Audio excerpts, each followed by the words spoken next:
Yo, what's going on everybody? It's your boy Naruto Explain here, and your OBC, your original Boruto chief, is bringing you guys another Boruto 2 Blue Vortex news update. And today we are officially at that time of the month again. We have the first set of spoilers for the upcoming Boruto 2 Blue Vortex chapter, and things just took a turn all the way to the left via a subversion of expectations.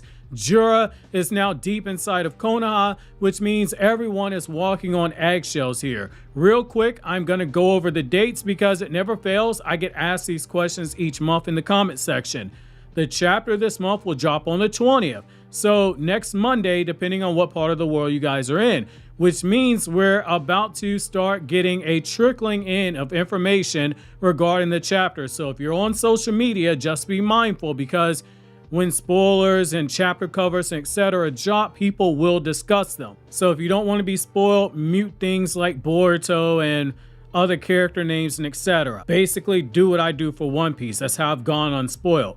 The full text spoilers will likely be out on the 16th this month if the high quality V-Jump magazine cover leaks tomorrow. So whenever the high quality V-Jump magazine cover leaks, expect text spoilers 24 hours later, and then raw scans likely within 24 hours of that if our new GOAT in the community releases the raw scans this month, which I'm praying that she does. But regardless, make sure you read the chapter officially on Manga Plus, which is free to use in order to support the series. Expect the chapter review within 48 hours of either the raw scans or the official chapter release, whichever one comes first. Also, don't forget to check out and subscribe to my other two anime channels, Anime Explained, where I discuss other anime and manga besides Naruto and Boruto, and my Everything One Piece Explained channel, where I do lore videos on One Piece, like my new video on Ace, and blind react to every chapter of One Piece from chapter 1 all up to the most recent chapter. Both channels will be linked in the description box for your convenience if you're curious. So let's just get right into it. Konoha's problems, they just keep heating up in the official spoilers given to us by Shueisha, which is something they want you to know so as to hype up the chapter, but this is just a preview. Have to say this every month, don't judge the entire chapter off of an out of context promotional page. So last chapter, Kobu was sent by the feudal lord to investigate how Boruto escaped and who was helping him. Daemon was preparing to attack Sarada after learning she and Sumire were immune to Ada's abilities, and now, as all that's going on, Jura has appeared inside of Konoha, and as a result, Shikamaru's probably grabbing another pack of cigarettes to smoke because the stress it is likely getting to him. The last time we saw Jura, he just called out Kawaki on Naruto still being alive, and Hidari quite literally told Jura that he was giving him the ick over how Jura was behaving after reading a romance novel and crying. Well, now Jura has returned to Konoha, but seemingly not to pull up on Konoha, but instead he pulled an Itachi.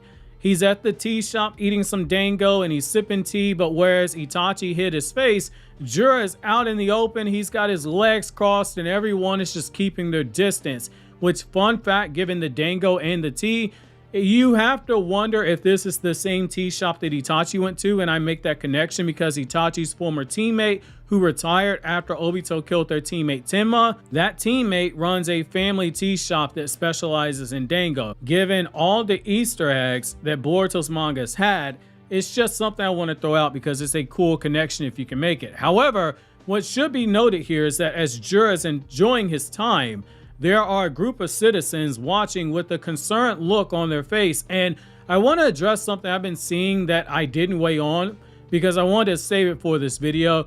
The background character you see isn't Sakura. You have a bunch of people, based on what I've seen, that are dragging Sakura's character over this, like they did in chapter 1 of 2 Blue Vortex when Kawaki saved a woman in the village, and they just automatically went to, it's Sakura, I can't believe she's so useless. This is where knowing about art style matters. Yes, the hair is similar. The eyes are quite literally drawn in a different way from Sakura, and it is quite literally a different outfit from Sakura. Mangaka who have established styles will reuse templates, even templates of main characters, and make tweaks to them for the background characters. Oda does it, Mashima does it, Toriyama, the person who heavily inspires Ikemoto to the point Ikemoto called him an eternal sensei, Toriyama did it, and so too does Ikemoto. So stop with the Sakura slander. Now, The other thing that we have here that should be noted is Inojin is told that Jura is inside the village. He's still being linked to Shikamaru via the mind transmission jutsu of the Yamanaka clan, but we, as of right now, we don't know if Inojin is back in the village or if Boruto and Kashin Koji, they're still holding him semi-hostage. Where he is going to be very important to take note of. There's no background in the panel, because if he's still there in the hideout, it means that Kashin Koji and Boruto, they haven't quite finished filling him in on what role he will play. And side note, it's really damn impressive in terms of a feat for him to maintain a mind transmission jutsu from a whole other country. I don't see enough people giving Inojin credit for that. He's quite quickly catching up to Ino in that regard, though it should be worth noting that Ino, as an adult, she can transmit from a whole different continent.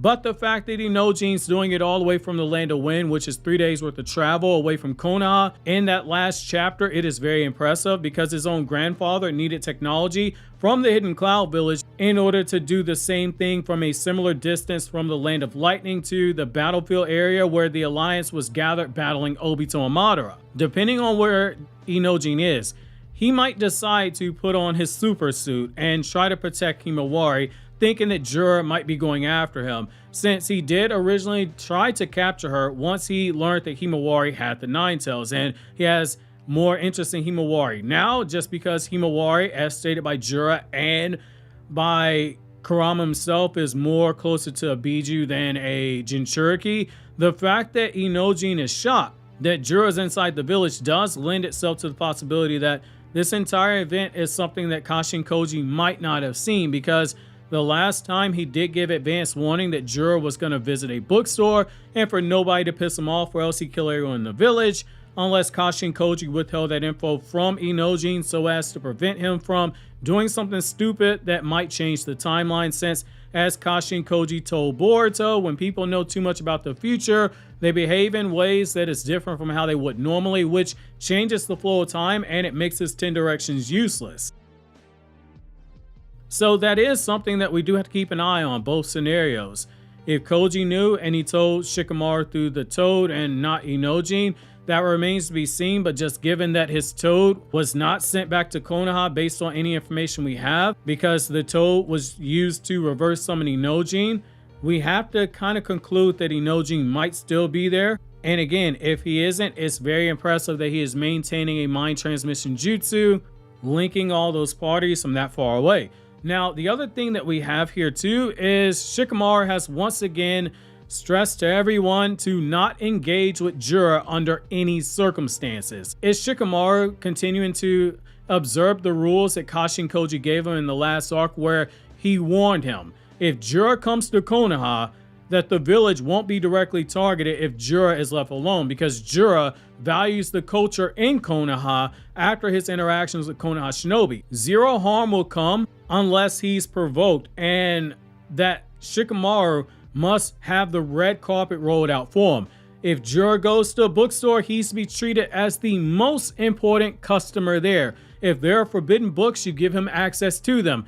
If someone else is buying the last copy of Jiraiya's book, then you take that book from the customer and you give it to Jura. Since Jura's at the tea shop, you tell this man your money isn't needed and the tea and the dango, they're free. You let him eat his fill. If Jura walks past your girl and she slaps her on the butt, you don't start throwing hands. You just ask if he wants to slap it again to see it jiggle, and if he looks over at you at the book club meeting and he says, I like you and I want you, now we can do this the easy way or the hard way, you tell him the choice is up to you, which, if you get that reference, you are officially my favorite subscriber, and you are officially the most cultured person on this channel. Now, point obviously being here is Jura is enough of a threat that Shikamaru knows there isn't anyone in the village who can take him on. Koji made it clear, and we saw firsthand that Boruto and Kawaki damn sure couldn't. Boruto was knocked unconscious in a few hits when Jura got serious, and Kawaki, despite having Ishiki's attack power, Jura took some of the damage, but it wasn't enough to take him down. The guy literally pulls out a book, makes a throne, and tells Kawaki, hey fam, I don't want to fight you, I just want to talk. Kawaki wouldn't have hesitated to try to destroy Jura if he was physically capable of doing it with Boruto's assistance, but the fact that he didn't even after Jura swore he was going to find Naruto and called him out for lying, it's the story telling us that Kawaki was too weak to take down Jura. Because as a consequentialist, which that is Kawaki's character, Kawaki wouldn't have cared if Moegi's Thorn Soul Bowl brought it, because Jura is not just a threat to Naruto, he's also a threat to the entire world. That comes before someone like Moegi. This by extension would include Daemon, because Daemon is inside the territory owned by Konoha on the outskirts for safety reasons. This does make you wonder two very important things now that we have a pattern established. The first is how Jura even got inside of the village. Kawaki, we know, is sent out on patrol to find claw marks and shrink them down using Sukuna Hikona. So you would have to think that they would have had him check in the village for claw marks after Jura and Hidari were just inside the village in order to shrink them. Could that one claw grime that was running around the village perimeter still be there and be unfound? It's possible, but Jesus, if that's the case, Konoha's security is severely lacking. Both times that Jura came to the village alone, like he did when he was purchasing books, we didn't see how he got there directly. It's left us as the reader to imagine how he did it. He just randomly appeared. So either there's another claw mark that somebody missed, or Jura has another power that's yet to be disclosed. So the noticing meme definitely applies here. The other thing that we have to ask ourselves now is, with Jura inside the village and Daemon having the ability to sense chakra, at what point do we run the risk of Daemon sensing a strong power and getting interested enough to try to fight? Because we're specifically told that nobody should bother Jura. The only person crazy enough to do this is Daemon. It feels like, in my opinion, Ikemoto is specifically keeping these two characters apart, likely to save Daemon for the Mamushi battle. I still think that Mamushi battle is probably going to be where we see Daemon fight at full power, but this is the second time he's been in the village alone for an extended period of time, so it does raise enough of an eyebrow to begin asking questions when it concerns Daemon. Is he staying with Ada because there is a strong power there specifically to protect her? You can't rule that out. Reminder again, we are on spoiler watch, so expect full spoilers to drop at any point in the next few days, which means expect the chapter review 2 days after the leaks or the official release, depending on which happens first. In the meantime, click here to check out this Naruto Explained video, or click here to check out these videos from other two anime channels where I talk about non-Naruto content.